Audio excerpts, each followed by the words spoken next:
Okay guys, so in this video I'm going to start a new series and I'm basically going to talk through my point of view against certain compositions as a Resto druid. Now here in this game, to start off, we've got a Retribution Paladin and a Resto druid. Kind of a strange comp. I'm playing with a Survival Hunter, very low geared, but he's a really good player.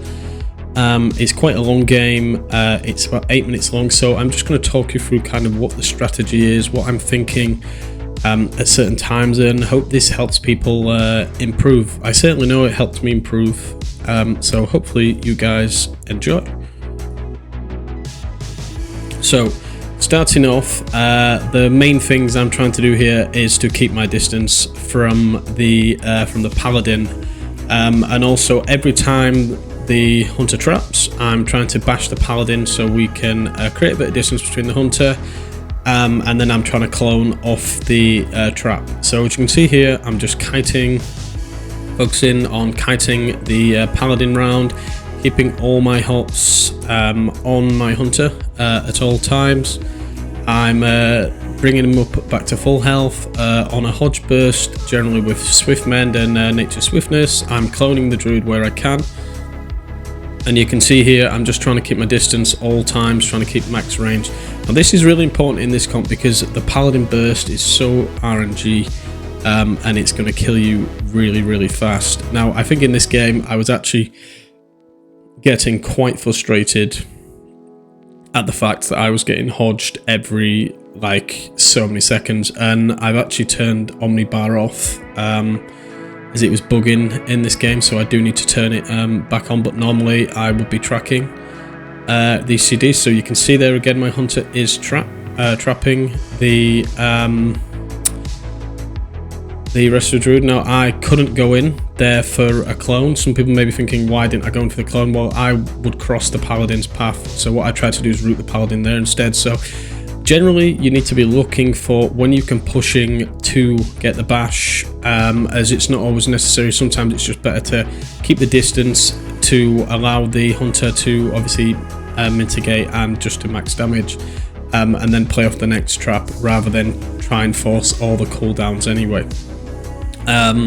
So here I get put to sleep. So what I'm thinking now is, I know the paladin's going in for a really big burst, and I get cloned. No, I don't trinket this. Already used my trinket. You want to be really, against this comp, you want to be using your trinket when your hunter is in big trouble. How the paladin hodges you and is going to kill you. It's kind of a little bit RNG here. Again, so just keeping my distance. I'm hodged here. I think I was getting quite annoyed at this by this time, because this is quite an easy comp to actually win, particularly with Hunter. You can just keep your distance, so I'm just topping him up here. Really happy, getting some entangling roots on him again. Topping up my guy, making sure all hots, and just using swift mend when I can. Trying to keep line of sight of the druid all the time so he can't get free clones. Again, keeping hots on, trying to keep the distance. Okay, I'm hodged again here, so my guy's quite low, but luckily he knows how to kite. Paladin's freedom, chasing him around the pillar, so I'm looking to just keep distance, and I know with germination on, I can keep my guy up. So here he almost dies, so I have to get the bash. So that there, I'm just trying to keep the paladin away. My guy gets a really good trap, and then he's kiting around. So here, all I want to do is top up my guy, but I get hodged, which is a smart move from the paladin, but my hunter kites really, really well. He's got some hots on him, and then I'm just going to top him up as fast as I can here, which is exactly what we'll do. So we're back in the game. I get a clone, but it's on DR. So now when playing against a druid, you can obviously use hibernate on them, which is quite nice. You also want to be using vortex on cooldown every single time. We are actually winning the mana race here too. You can see here I get hodged again, but this is fine. He's wasting hodge on me, which means my hodge can kite. So here we've got a really good trap. Paladin's going for me, so I'm just trying to line. Just keeping the hots on, keeping fawns up. I know we've got big damage coming. His micro control of his pet is really good. Bash is up off cooldown again. So again, just really simple, guys. We're lining the whole time. We're trying to ensure our guy is on full all the time, so I trinket that just because he's low. I'm going in for the bash now, and he's then going to set up probably for a trap here with a stun. I've got Vortex up as well, just full Fleshcraft. Well, it's nice and easy. I probably want to be thinking about using Vortex, so I need to keep him up here. It's kind of... So just get the incap there. Vortex here, that's a good one. Always try and Vortex on a pillar so you can line of sight it rather than out in the open, or sometimes use it as a pre-guard ability.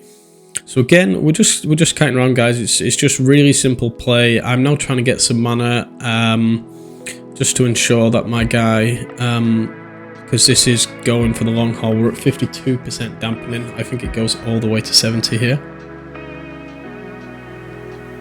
So you can see the Paladin still got Trinket. They both use War Stomp. I'm just going to incap here to get away. And again, we're just really, this fight is about kiting around using that Druid's mobility. The Hunter's movement speed. Again, trying to entangle roots here just to stop him because he's going to get cornered. I'm getting HUD, so again, look at the Paladin, really big burst. Hunter can kite. So I'm now going to go in for the bash. So that there is a perfect setup. We force double trinket. I'm then trying to clone off. Probably going to Vortex there. And we can probably get the kill here. Paladin bubbles. Standard, immune to everything. Also, I'm watching out for the hibernate or anything else that my guys the druid's possibly doing. I try and line the clone, but unfortunately the druid gets it off. Again, Hunter's trying to kite him around, gets an awesome trap. I'm here panicking a bit now, thinking shit, I've got to get this guy up. Quick nature swiftness, and we're back in the game, full hot supplied, lining the Paladin. So you'll notice that I never really click at all. All my hotkeys are on my mouse. Again, I'm just dranking here because I know the Paladin was coming for me, so it was kind of like just to avoid the damage. Okay, so I'm bashing here. Druid's invis, so we need to force him out. There's a Druid. We just need the trap on here. So we're now at 62% dampening. So this is kind of getting hard now, and the longer the game goes on, the more it is to their advantage, because the harder it is for me to heal the Hunter up. So here I'm just getting a drink. It's really important when you're playing as a healer to try and get a drink off anytime you can, really. Get the full clone here, which is really good. You can actually interrupt a cast with just a simple Vortex. I'm going for the heal here. The Paladin doesn't really know what to do. He's kind of going for both targets. Hunter's doing a great job. Need to get all these hots back on. I'm also healing his pet periodically too, just to help it. So again, we're going for the kite here. Stampeding Roar. You will do want to use that where you can. The range of Hodge is just broken. Here he hodges me from halfway across the map, but I'm fine. Got big damage. Gonna put Thorns on in a second. I'm going to get a Vortex up, so this could be the kill if he gets a trap here, and I think this is where we get the kill. Yeah, so guys, as you can see, this game was a long game, 70% dampening. Normally Paladins would die a lot faster than that, but I hope this has been helpful, and I'm going to upload more videos like this throughout the next month. Thanks for watching, guys.